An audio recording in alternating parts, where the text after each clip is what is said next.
One of my favorite board games of all time is Scarface 1920, and Empire of Sin on the Nintendo Switch was looking like it would be my video gaming equivalent. I have a love for early 1900s mob stuff, so this game was right up my alley. But does Empire of Sin deliver? Or is it locked down by an untouchable amount of issues? This is reviewing my collection.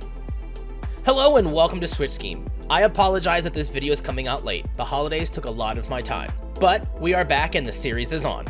If you enjoy this content, drop a like and sub. If you've played Empire of Sin on the Switch or another platform, let me know your experiences down below.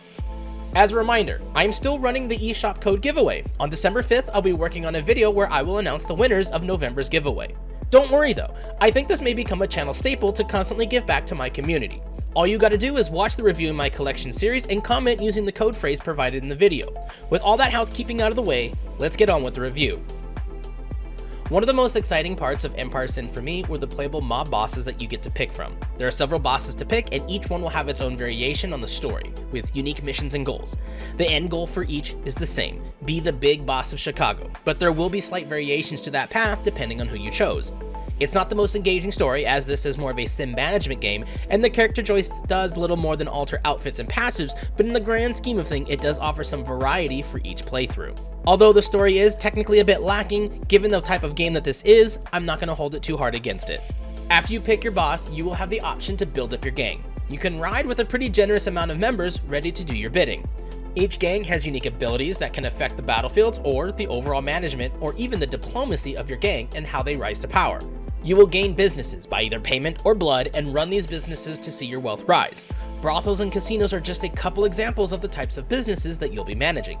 If you aren't a big fan of management or sim games, this may actually be a deal breaker for you, as this is a strong aspect of the game. You have to invest your money where it makes sense and get more money by any means when you start running out. Now the combat is very similar to that of XCOM or other tactical games of that ilk. You and your squad will take turns ducking from cover to cover trying to shoot down the other side. You will use action points to shoot your guns, take cover, go into Overwatch, use items, or even use special abilities. You can find different equipment, items, and weapons, even some legendary items or weapons that will make your mobsters phenomenally good at taking down the opposition. Now the AI in these battles can be a bit stupid at times, and it will put itself in direct fire if it means it can get a small chance at hitting one of your gang members. And by small chance, I'm talking even 10%. It'll stand right out of the open with the hope. Now the enemy variety is a bit lacking, admittedly, but I feel that there's some leniency that we have to give the game here. We're dealing with actual humans, not aliens or creatures, only so many weapons that people used at the time in the early 1900s. So for me, that's not something I'm going to hold against the game. On the gameplay front, I would also like to bring up the visuals. They are a bit rough.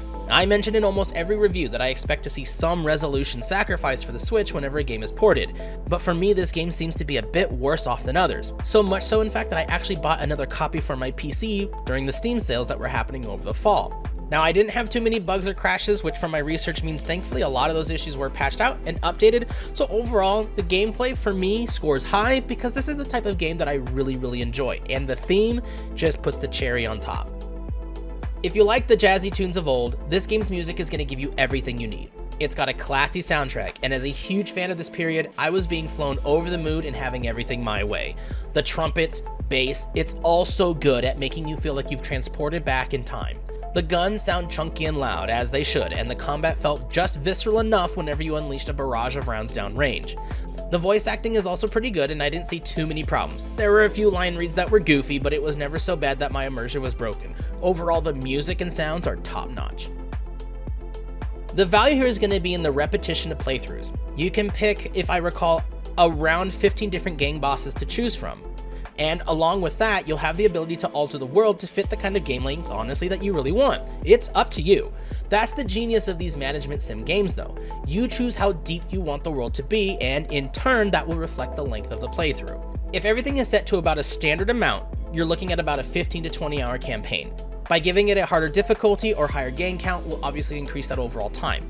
If you enjoy your first playthrough, by nature of how these sim games operate, you will play it again and again and again. So for me, the value is there.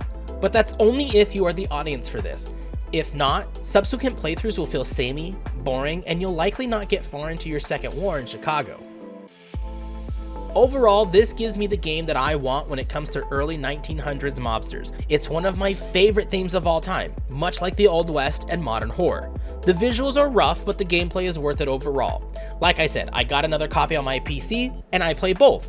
I was running one campaign on the PC and another on my Switch. That way I can get the visual fidelity of the PC along with the convenience of the Switch and playing it in bed. I enjoy it hand over fist. I bought the game twice, so obviously for me this game is a banger. But if you're not into the theme, if you don't like sim management games, this is not going to be a game for you. If you want to try it, I would say grab it when it goes on sale. But for everyone else, this game is great.